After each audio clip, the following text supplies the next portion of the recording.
Welcome, everybody, to the sSEC Weekly Show. I'm your host, Ezekiel. We've got Week 6 of Simulation Football Association coming at you as simulated college football with the SEC. This is not real SEC football. If you're looking for real SEC football, that's okay. Don't go far. Jump down to the description of this video. Check out our website. Maybe take out a team for yourself. We've got a few good teams left open in the SEC, plenty of good teams left open in the rest of college football as well. Take over a team for yourself. Maybe lead them to your conference championship, college football playoff. Maybe take the national championship for yourself. Tulsa was our winners last year. Could we have an SEC team win this year? We just might. We've got a lot of good teams here in the SEC, and everybody's in action this week with a lot of good matchups coming up. All 14 teams in action playing all SEC football. No out-of-conference matchups here. We've got Auburn taking on Arkansas, Florida hitting up LSU, Kentucky hosting South Carolina, Missouri taking on Georgia, big rivalry game down in Knoxville with Tennessee taking on Alabama, Texas A&M hosting Mississippi State, and then Vanderbilt with the battle against Ole Miss. That's all 14 teams, and for those of you looking at those numbers, that's 5 teams in the top 25 with Kentucky, Missouri, Tennessee, Alabama, and Texas A&M. It's really important for this conference to have 5 teams there in the top 25. SEC is looking to be the best conference in college football, and they're trying to prove it with those 5 teams with a lot of good matchups as well. But the big one this week is going to be that top 25 rivalry there in Knoxville with Tennessee taking on Alabama. That's going to be the game to watch this week. Really going to dive into that one. But first, we're going to take up Auburn and Arkansas. Auburn is going to take this game 35-23, but the score is a little bit of a misnomer. Auburn takes it by 12, but it's a really close game with Arkansas competing really early, and they even take the lead at the end of the first quarter. But Auburn scores on the first drive of the second quarter, and then they pull away. They really controlled the game for the rest of the game there. But Auburn still keeps it close, and they do a lot of important things for them to build on. The biggest one you want to look at there is Elijah Wendelken with 29 rush attempts and 175 yards. He's going to take it for a touchdown himself, but their quarterback, Chris Diaz, doesn't quite do enough for them to win the game. He's going to only pass for 48.6% completion rate. 18 for 37, does get 278 yards, which is important, a touchdown, but he does throw 2 interceptions. That's not great for Arkansas, obviously. I mean, they do lose the game. They do take a sack, but they do only take 1 sack. If we look on the other end, Auburn's going to take 4 sacks. Moncrief for Auburn is going to be on the ground 4 times. He does throw 29 out of 42 completed, 69% completion for 382 yards, gets 3 touchdowns through the air through 7 different receivers. That's really important for Auburn as well. They're putting it through the air. Arkansas is trying to get it done through the ground, a little bit of a mix-up.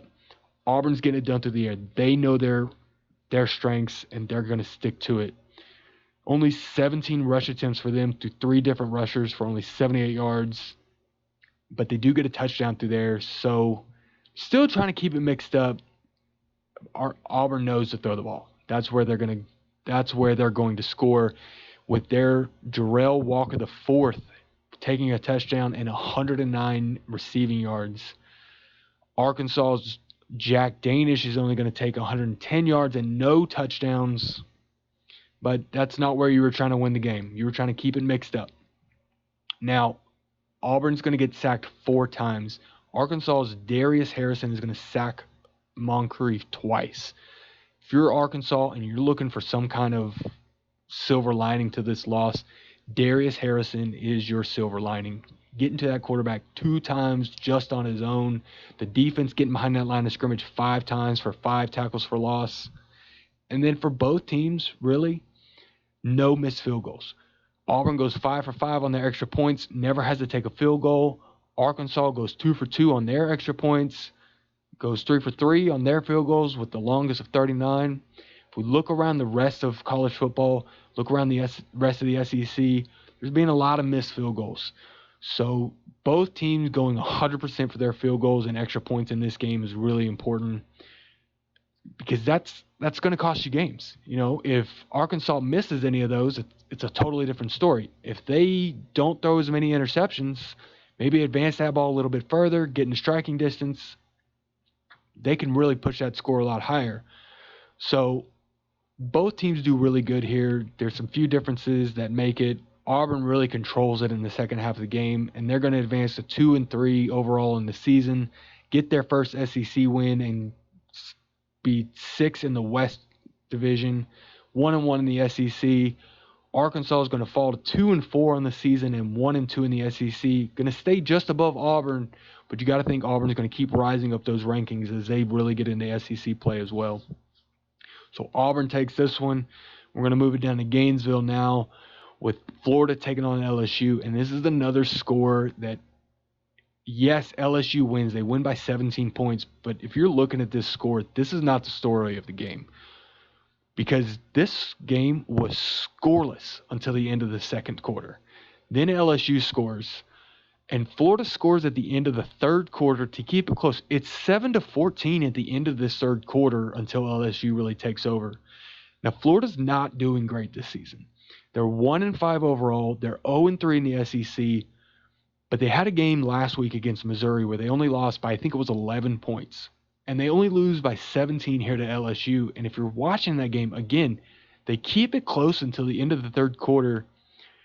It's really important for Florida to watch this game, see what worked for them, and to really build on it because they have a lot of promise. And though they are really, they're at the bottom of college football right now. If you rank all 130 teams and I rank 130 teams, they're in that 120 to 130 range, but they're slowly climbing up as they begin to understand what kind of team they are. And you can see it here with their quarterback, Morgan Neal, 27 for 37 on his passing with a 73% completion rate. That's an insane completion rate for a college quarterback. 275 yards with a touchdown. And if he could stay off the ground, this game probably would have been a lot closer because LSU gets to that quarterback 4 times and puts him on the ground. Garrison Hose takes him down twice of his own, and LSU gets 6 tackles behind the line of scrimmage. Florida does it as well. They sack LSU twice. They get 5 tackles behind the line of scrimmage, but they don't get any interceptions. Aaron Toomer for LSU has a great day, almost an even better day than Morgan Neal. He goes 66% completion with 35 for 53 and 370 yards, throws 4 touchdowns, and only 1 interception. Both teams spread around the love. They get 6 different receivers each.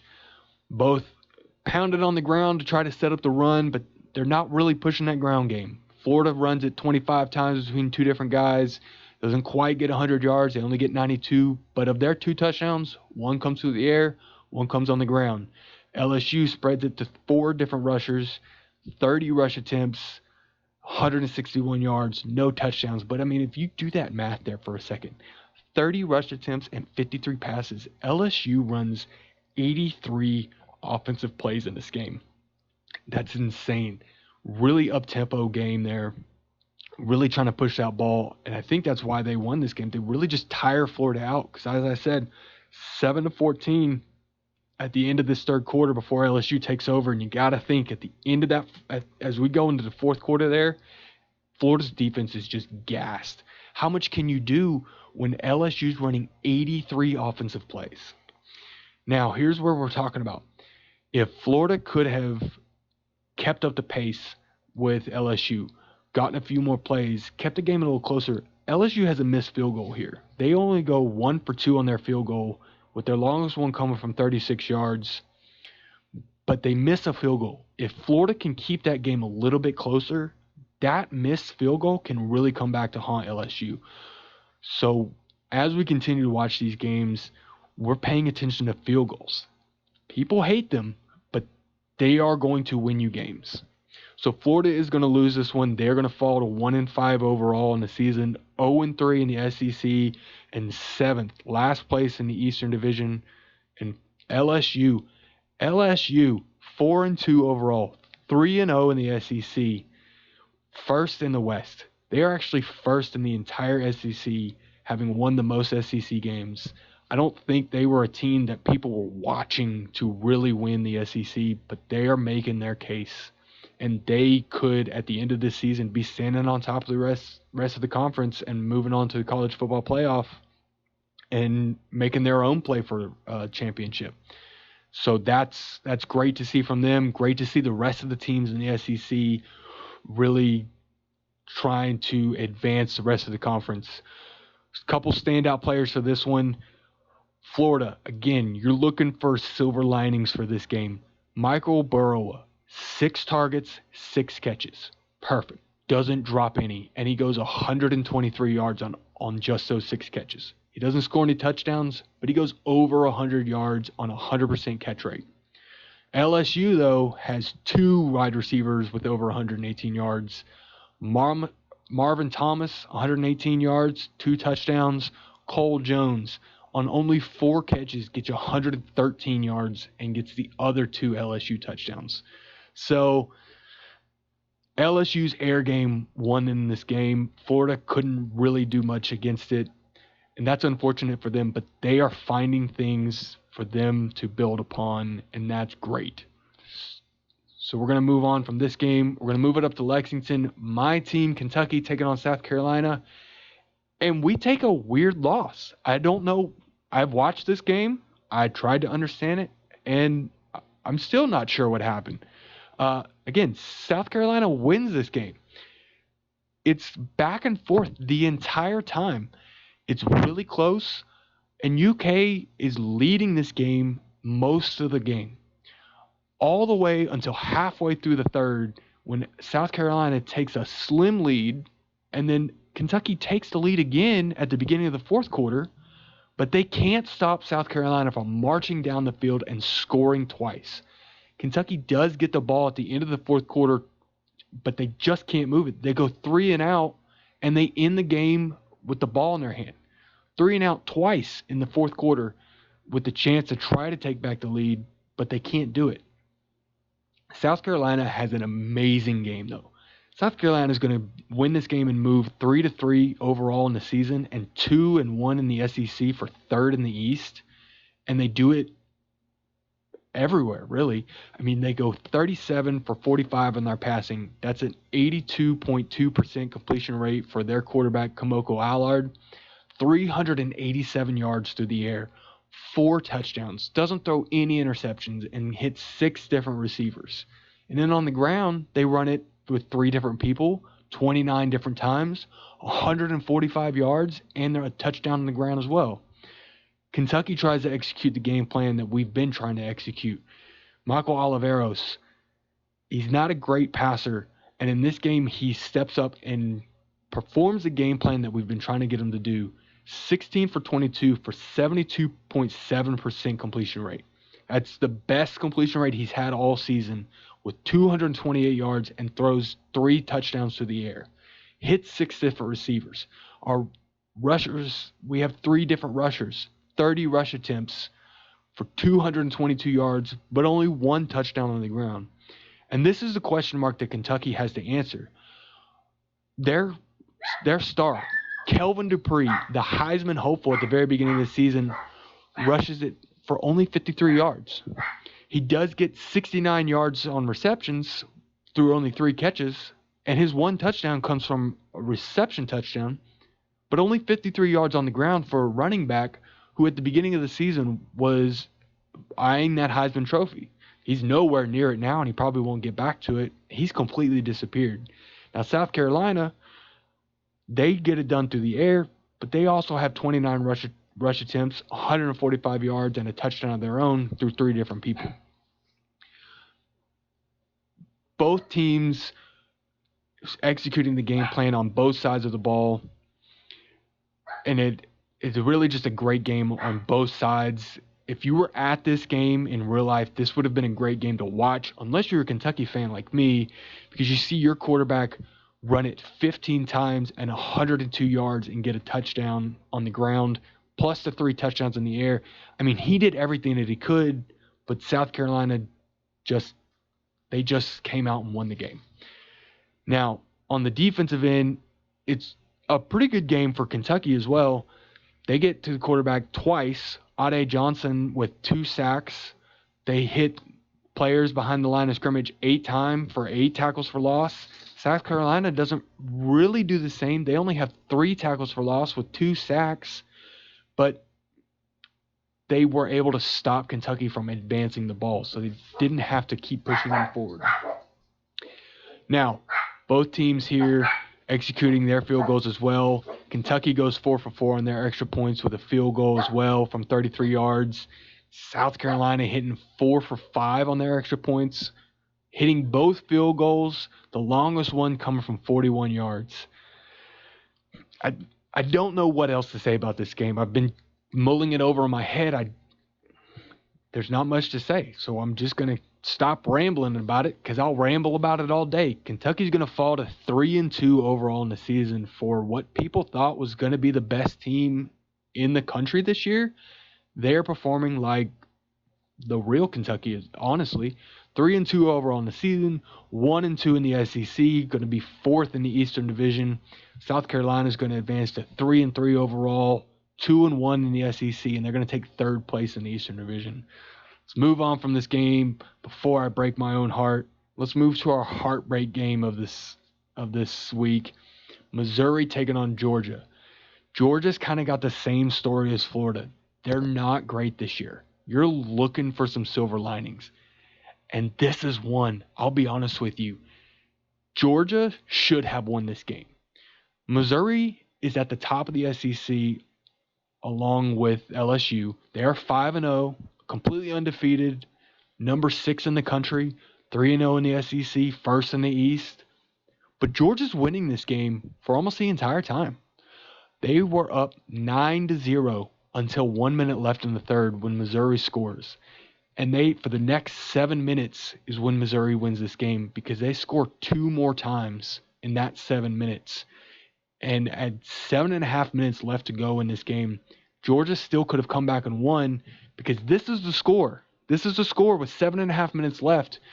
But Georgia can't convert a 4th and short at the very end of the game with just a couple minutes left. And it's going to bring them up short. But both teams... Missouri really doesn't have a great game. I was about to say both teams don't have a great game. Georgia, for their part, compared to the rest of the games, has a great game. Their quarterback, Will Outman, goes 15 for 29 with a 51.7% completion rate, still completing over half of his passes. That's what you want to see. 197 yards, no touchdowns, but he does throw 2 interceptions, and he does get sacked twice. So you want some better play from your quarterback and your offensive line there. Perhaps, maybe if they didn't throw those 2 interceptions, you're seeing Georgia upset the number 6 team in the country here. But it just doesn't happen. Georgia puts it on the ground 37 times to 4 different guys, but they can't break 100 yards on 37 different rush attempts. And if you're going to rush the ball more times than you pass it, you have to have over 100 yards. It's just simple as that. That's where their only touchdown comes from. And this, again, we're talking about field goals. Both teams missing extra points. Georgia misses an extra point, and they miss a field goal. Their one made field goal is from 21 yards. If Georgia converts that field goal, and if they convert that extra point, yes, on paper you're looking at a score that's 20-13, but you're looking at a totally different game as well. Now, Missouri's defense goes insane in this game. They pick off Will Outman twice. They have a fumble recovery. They get to the quarterback twice as well for 2 sacks of their own, but they also have 16 tackles behind the line of scrimmage. 16, that's twice as much as anybody else who played this week in the SEC.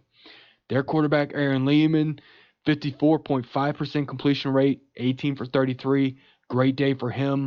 175 yards, 2 touchdowns. That's really all you're asking for. You're just asking to win the game. He does get put on the ground 1 time, but he hits 7 different guys to win the game. Only 27 rush attempts, 2 different people running the ball, 117 yards. But look at that difference. 27 to 37 attempts for 10 more yards. 10 more rush attempts or 10 less rush attempts, and they get 10 more yards. I wish Georgia could have done better in this game because they deserve to win this game. We don't have any players breaking 100 yards in this game. The closest we get is Missouri's running back, Ron Lucas, runs 23 of their 27 rush attempts, gets 94 yards, and their touchdown on the ground. They also have their tight end with 64 reception yards and their other 2 touchdowns. So Missouri with the short game here today, taking it away from Georgia, and you hate to see it because, man. But let's move on down to Knoxville for our game of the week.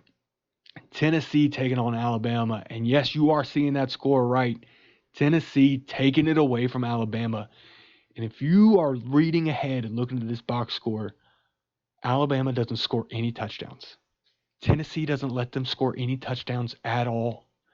And in fact, they intercept the ball twice, with one of them being a pick six from their free safety, Joe Solder. Takes it 7 yards. Not a lot, but that's Tennessee's first points of the game. They take an interception, run it back to the end zone. That's when they take the lead.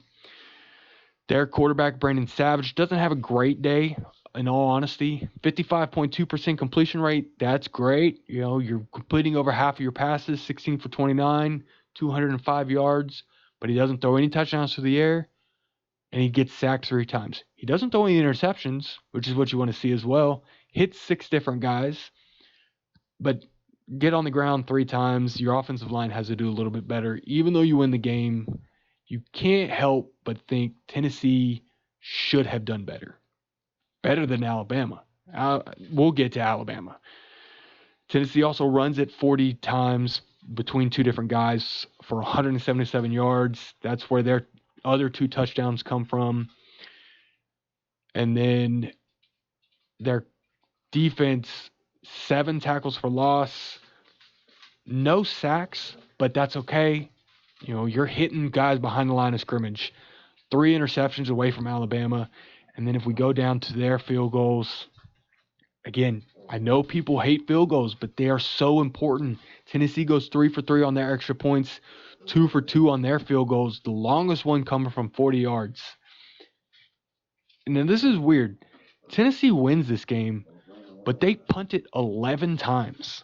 Alabama only punted, I believe it was 8 times, but Tennessee gets forced to punt 11 different times for a total of 622 yards. So their punter really helped them out in this game, and that's important to see as well.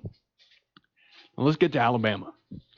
A 35.3% completion rate from their quarterback, Connor Bennett. 12 of 34. If you're going to pass the ball, you got to catch it. You got to put it in guys' hands. Only 167 yards. Again, we've gone over it. They don't score any touchdowns, and he throws 3 interceptions. Now, he doesn't take any sacks. So if you're Alabama and looking for a silver lining, you didn't give up any sacks. Your offensive line played great. Now, you do run it 45 times, only 167 yards. Alabama can't move this ball at all. 167 yards to both the air and the ground. No touchdowns. 4 different people trying to take it on the ground. On their defense, though, their defense plays pretty good. 3 sacks, 8 tackles behind the line of scrimmage. But those field goals, he goes 4 for 5. The longest one, 46 yards. I believe his other longest one was 45, and he missed one from 45. So if he makes that other 45, that's 27-15. Score a touchdown, Alabama, and you're in there 27-21. You're right in the game. Could have changed that entire momentum, but they just can't move it. Alabama scores 2 field goals in the first quarter. They're leading at the end of the first quarter, even though Tennessee does take that pick 6 7 minutes into the game. And again, 9 minutes left in the third quarter. Alabama takes the lead again with another field goal. But then Tennessee scores a field goal of their own, and they take the lead, and they lead until the end. 9 minutes left to go in the third quarter there. An interesting game, probably not one you really wanted to watch if you were fans of either one of this team, because you would have been so frustrated watching them. But for Tennessee, this is an important win. It's not just a rivalry win, but you stay undefeated in the SEC. You stay undefeated in the division. You do have that weird loss to Liberty, but next week coming up with Missouri, I believe, you've put yourself in a position with this win over the number 4 team in the country to potentially take control of not just the division, but the entire conference. Watch out for Tennessee.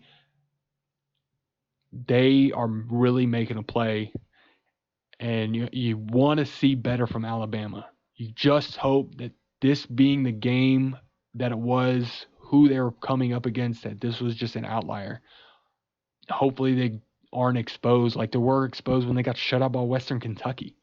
So Alabama's going to fall to 4-2 overall, 1-1 in the SEC, but they're still going to be third in the West. Tennessee's 5-1 in the overall on the season. Again, that one weird loss from Liberty, but they're going to be 2-0 in the SEC, second place in the East, only because they only have 2 SEC games. Missouri has 3 of their own. That's why they're still in first. But the big important matchup for that coming up next week. But we're not quite there yet, as we are going to move down to Texas A&M taking on Mississippi State. And another upset with unranked Mississippi State taking down the number 10 Texas A&M. Texas A&M only 19 points to Mississippi State's 23. Neither team misses field goals in this game. And if you are looking for, Ezekiel, could you please stop talking about field goals? Look how close this game is, and neither team misses field goals. This is why they're so important, because the entire dynamic could have changed if either one of these teams is missing one. Texas A&M's quarterback, Jordan Peterson, 47.6% completion rate, 20 of his 42 passes completed, 231 yards, 2 interceptions. 7 different people, but he does throw those 2 interceptions, which are the 2 turnovers of the game, one of them being a pick 6 for 24 yards by the linebacker Lionel Anthony for Mississippi State. That's the important one there to watch. Lionel Anthony taking that interception all the way back to the end zone, probably what decided the game. Now their quarterback, Mike Hugh, 42.3% completion rate, 11 of 26. If you're looking for quarterback play in this game, this one ain't it. Go watch another game, because it was not here. Both teams put it on the ground to 4 different guys. Texas A&M runs it 42 times for 222 yards and a touchdown. Mississippi State runs it 36 times for 172 yards and a touchdown. Kind of identical running games here, kind of identical passing games here. Texas A&M getting more yardage, but neither one's throwing a touchdown through the air. They're both getting it done on the ground.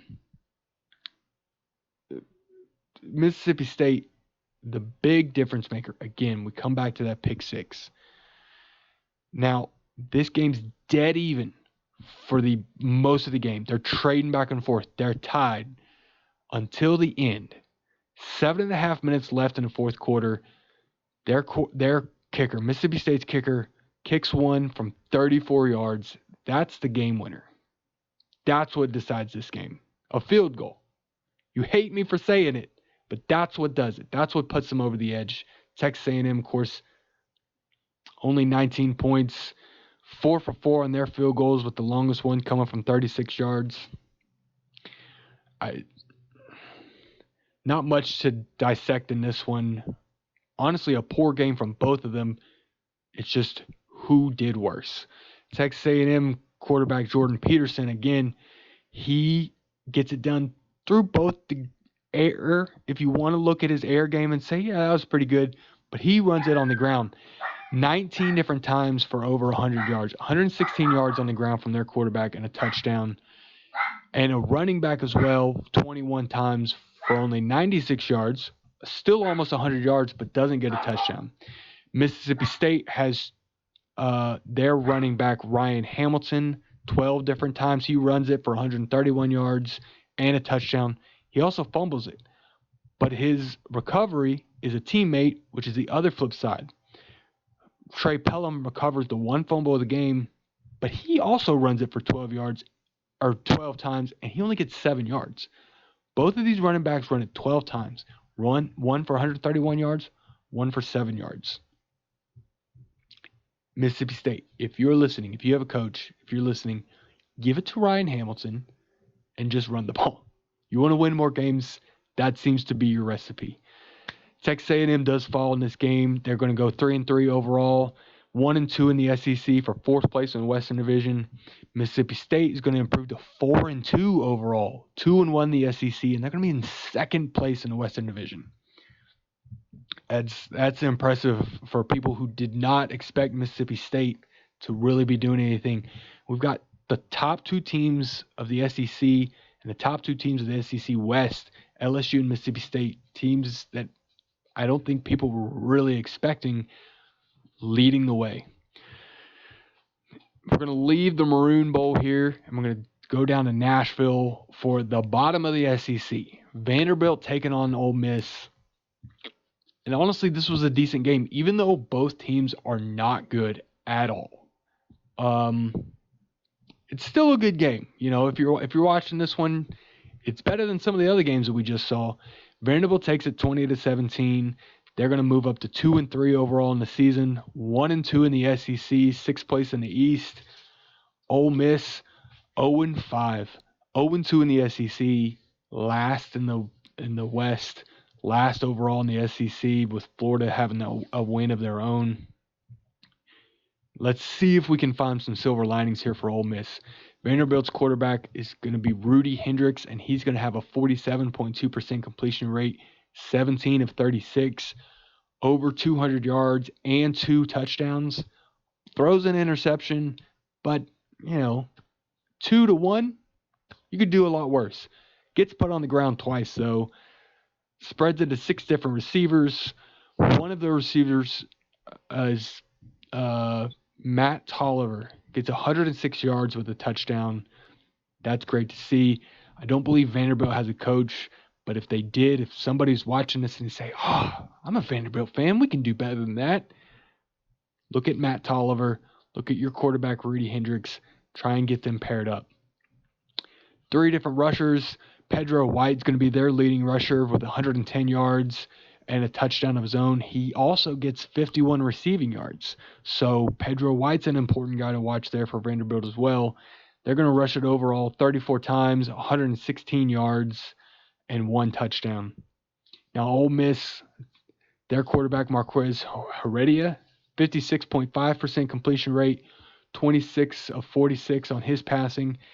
Goes over 300 yards, though. 314 yards on 7 different receivers and 2 touchdowns. No interceptions and 1 sack. You can't ask for much more from your quarterback if you're trying to win a game if you're Ole Miss. Puts it on the ground 36 times, 4 different guys, but only 100 yards and no touchdowns on the ground. Defensive-wise, it's pretty even between these teams. Both get behind the line of scrimmage a handful of times. Vanderbilt with 6 tackles for loss, Ole Miss with only 5. But honestly, when you're talking about 5 versus 6 in a 2017 game, that's the same. Both teams getting a sack as well. Sorry, that's actually wrong because Ole Miss got 2 sacks. So there's a little bit of a typo. Now, Vanderbilt could have easily lost this game. If we go back to field goals. This is the last time we're going to talk about them because this is our last game. But this is your exemplar. Vanderbilt misses an extra point. They still win, but they are within a field goal. If Ole Miss can execute those field goals, they can win this game. Unfortunately, they only make 1 of their 4 attempts. They miss 1 in the first quarter, they miss 1 in the second quarter, and they miss 1 in the third quarter. All within a touchdown range. 2 of them all of them with the team within a touchdown, and 2 of those misses come from over 40 yards and 1 from only 23 yards. If you make that 23-yard field goal, this is a 20-20 tie, and you got to think Ole Miss may be able to take this one in overtime. Maybe they're able to execute one of those other kicks and win this game 23-20, but they don't. And so, unfortunately, they are going to fall to still unwinnable in the season. Ole Miss had the ball for almost the entire 4 minutes of the game in the fourth quarter. The last 4 minutes of this game, Ole Miss has the ball. They get into the red zone. They can't score. They actually get pushed out of the red zone and are unable to convert. I wish Ole Miss could have won. I'm not a huge Ole Miss fan, but this is a similar game if we're looking back at the Georgia game where you see a team who was easily within winning distance and just couldn't execute enough to get the win, unfortunately. That's going to be the end of our games this week. We are going to move on now to our player of the week. And as much as it hurts, our player of the week this week is going to be Eli Braden, the running back from South Carolina. Not only does he lead the way in defeating the number 10 team in the country, Kentucky, in Lexington, look at that box score. 26 rush attempts, 107 yards on the ground, and a touchdown. And then he gets it done in receiving as well. 12 targets, 12 catches, 100% catch rate, 114 yards. He goes 114 reception and 100 on the ground. 3 touchdowns all day. Gets it done against the top 10 team in the country. Congratulations, Eli Braden and South Carolina, for their win. It really was a great game, even though I hate to lose that one. But there are some questions that need to be answered this week. LSU, can they win the West? They're sitting there at the top. Mississippi State's right below them, but LSU's at the top of not just the entire Western Division, but the rest of the SEC. Alabama, down there in third, has some questions to answer with getting shut out by Western Kentucky, losing this game to Tennessee, unable to move the ball, unable to score any touchdowns. Are their national title hopes that they really started to see start to form over the last few weeks, are they in danger? I think they are. And can Ole Miss turn it around in the West? Can Ole Miss win a game? You want to see the Rebels win one game this season. Can they do it? Vanderbilt was probably their best shot, but there are some paths for them to do it. Decent quarterback play from them. So they've got some pearls that they can uncover if they can find them. Now, Tennessee next week is going to be taking on Missouri. This is going to be the de facto East Division championship. Sweezy keeps telling me Kentucky has a path. I don't see it. I think Tennessee taking on Missouri next week, if they can execute that game, if they can win this game, you're going to see Tennessee at the top of the SEC East, at the top of the entire SEC. Kentucky, do we have any paths to the college football playoff? I think the conference for us is lost. Even if we do manage to beat Tennessee in our rivalry game coming up, we're not winning the division. We're not winning the conference. Can we still get an at-large bid? Are there any paths for Kentucky to uncover? But for them to do so, we are going to have to find a way to execute the ball. Kelvin Dupree has got to reappear. Michael Oliveros, the redshirt freshman, he's got to understand his role in the offense.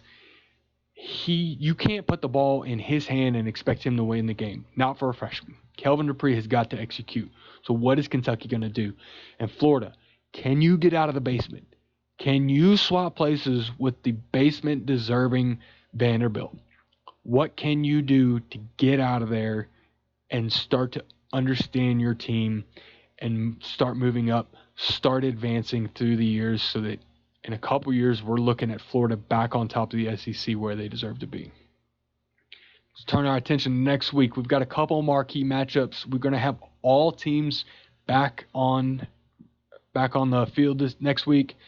Everybody's playing again, but look at that. Number 10 taking on number 3. Tennessee moves up to number 10 in the rankings, taking on number 3 Missouri. A top 10 showdown there in Knoxville. Can they take another top 5 upset and move to the top of the East? And again, another one, top 25, LSU taking on Alabama. Can Alabama take another weird loss and fall to LSU? They're going to be going down to Death Valley. It's going to be tough for them. Now, these are our updated rankings as of today. Kentucky falls down to number 21. Tennessee moves up to number 10. Missouri moves up to number 3. LSU jumps into that top 25 at 24. Alabama drops a few spots. They're going to be number 9. And Texas A&M falls out of the top 25. That's unfortunate to see because they really are a good team. But unfortunately, at 3-3, you can't see yourself in the top 25 at this juncture in the season. Outside of those matchups, you got some interesting ones. Kentucky heading down to Gainesville, taking on Florida in the Swamp. It's notorious. Kentucky has trouble down in Florida, at least in real life. Can we see similar things here in the sim? I guess we're going to find out because Kentucky still has those questions to answer. Auburn's going to take on Texas A&M as they start to really move into SEC play like we were talking about earlier. Can they start to move up the Western Division there? Georgia's going to get a good chance at understanding their team and taking another win with Mississippi State. And Ole Miss has got a really tough matchup against Arkansas. I know Arkansas isn't ranked. You don't see them at the top of the SEC charts, but they are a very good team. I believe they're 4-2. I don't want to scroll all the way back and look. But Arkansas is a good team. They've already beaten a good team in Texas A&M as well. Ole Miss is going to have a tough challenge, but they can do it. If they're going to turn around and put some wins together this season, it starts next week. Now, we're going to end this week with our recruiting overview. Nobody here in the sSEC getting any recruit commits, but we still do have some important rankings. This is our sSEC weekly rankings for recruiting. We do our own rankings here. If you look on the interface, you'll see your rivals, your 247 rankings, ESPN rankings. This is the sSEC weekly rankings. Very similar, but you'll see 2 important ones there with Tennessee and LSU. Tennessee number 4, LSU number 5. Both only have 2 commits, but they are topping those people who only have 2 commits. Penn State leading overall college football with 3 recruits landing. I believe they landed all 3 of them this week. All 3 of their recruits are number 1, number 2, and number 3 on the recruiting board, top 150. That's great for them, but we hope they don't get any more because we want to see some SEC teams jump into this top 25. I'm not sure if we have any other commits in the SEC besides Tennessee and LSU. Honestly, I don't think so. But moving into week 7 next week, we should start to see a lot of commits coming up. That's going to be great for the rest of us to get some rankings too. So we'll keep an eye on that. And that's going to do it here for the sSEC Weekly Show. Again, I was your host, Ezeco. Please excuse any muffs for that last one. This is my first time doing this. I had a lot of fun doing it. I'm hoping I can do it next week as well. If I can't do the show, I will do the write-up. And if we're real lucky, and by that I mean not so lucky, I can do both. I do know one mistake I've made already in this one. I've had both Kentucky and Texas A&M at number 10. But I know that that's not correct. I know Kentucky was 10, and unfortunately I don't know what Texas A&M is off the top of my head. But we'll work to correct those mistakes next week. I hope you guys had a good time watching. I had a good time doing this, and we'll see you next week. Good luck out there. Hope you guys get some wins, and go SEC.